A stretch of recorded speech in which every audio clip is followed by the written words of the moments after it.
22 laps about to get underway here in Doha, the Grand Prix of Qatar.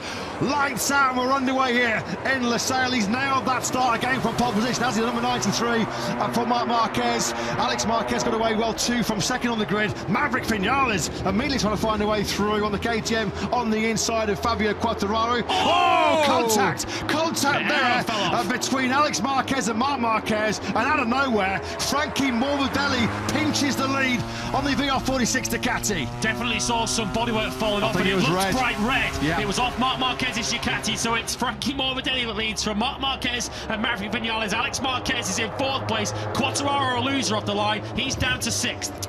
Was it one of those sort of dinosaur teeth on the back of Marc Marquez's factory Ducati that got dislodged? It was clear at contact as Quartararo's going the wrong way here from that rare front row start. Third place in the factory Yamaha. He's already been pushed back to sixth. Yeah, we're trying to get a good look at the tail of Marc Marquez's bike. Look on the right-hand side as we look, and yes, I think one of those little dinosaur wings is missing. Not just your sense, ladies and gentlemen. Frankie Morbidelli leads a Grand Prix for the first time in nearly 5 years. The last time he did it, Valencia, all the way back in 2020, but he took full advantage of that early contact between the two Marquez brothers, and Morbidelli almost half a second clear of former double MotoGP world champion P6 on lap 2. And he'll be delighted to find out that it's one of his good friends, Frankie Morbidelli, who leads. So this is what it looks like. We're about to ride straight into the rear of Marc Marquez's bike. There's the contact, and there you can see one of the, on the right-hand side as you look, one of those two little fins on the right-hand side as we look at Marc Marquez's Ducati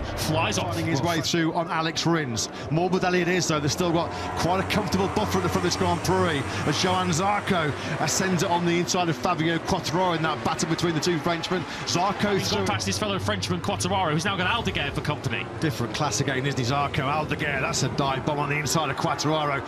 He picks up the 2021 MotoGP world champion. Aldeguer believes... He spoke on the grid once again in that second sector. Marc Marquez losing 3/10 to Morbidelli as Gian Antonio now takes Alex Marquez. So both Marquez brothers having tricky starts to this race, largely because of running into each other. It's now a VR46 1 and 3, and Morbidelli's lead is now over 1 second. There's more contact, huge contact. There's bodywork there lost for Alex Marquez. Well, he's already tangled with Marc Marquez in this Grand Prix. Fabio the Gian Antonio coming off by far the worst of that big contact. The Gian Antonio had just muscled his way through into the top three. Two VR40 Rossi on site here in Qatar.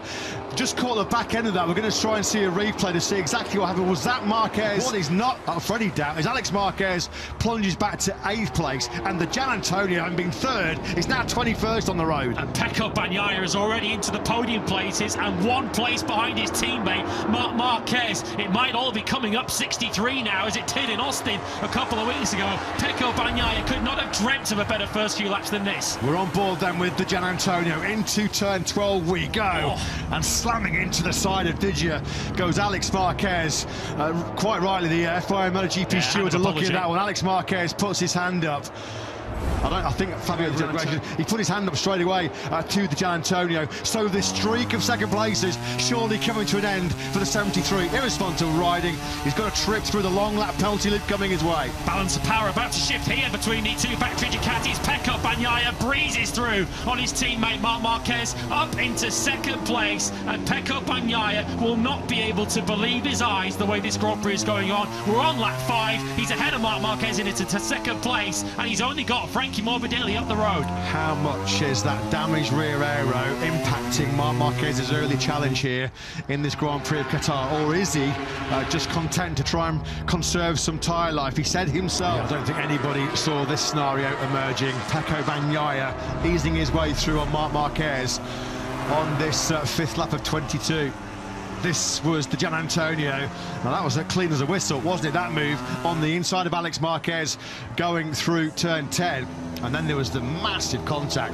This is the replay. This was at the first corner of the Grand Prix. A real frantic start for the Marquez brothers. The big contact on the rear of Marc Marquez. And there is the damaged rear aero flapping around there as he gets the power down. Bagnaia once again, he's got great pace right now, Pekka Bagnaia.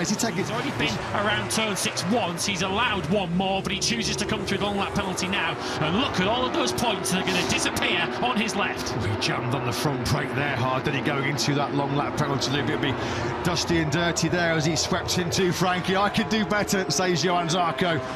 Marini, Binder, Bezzecchi, Bastianini, Rins and Agura are all involved in this big melee. Confirmation from pit lane from Jack that Joan Mir has pitted. Of course, he missed the sprint yesterday with gastroenteritis, and of course he also was hit from behind by Fabio Di Gianantonio early on. Here is that big battle as Alex Marquez tries to salvage some useful World Championship points. He's up against Pedro Acosta. This is all for 7th place. He's doing a top job actually here, Alex Marquez. Having seen Ducati run right for... Oh, it's Martin. Oh, this is not a sight we wanted to see at all. Jorge Martin then, it's a painful return to Grand Prix action for the world champion. This is a real tough watch. This will be a fast crash. He's gone down through turn 12. He's wide, just went over the curb there and dropped it coming out of turn 12. That will be a fast old crash through there. Jorge Martin just around 100 miles an hour, up on his knees, and hopefully... Back is Pekka Bagnaia. Is that already a gap too far for him to bridge? Just a lonely 4th right now for Johann Zarco. Yeah, Vinales has had his troubles stopping that KTM in those tight left-handers of 6 and 10, and he does blink.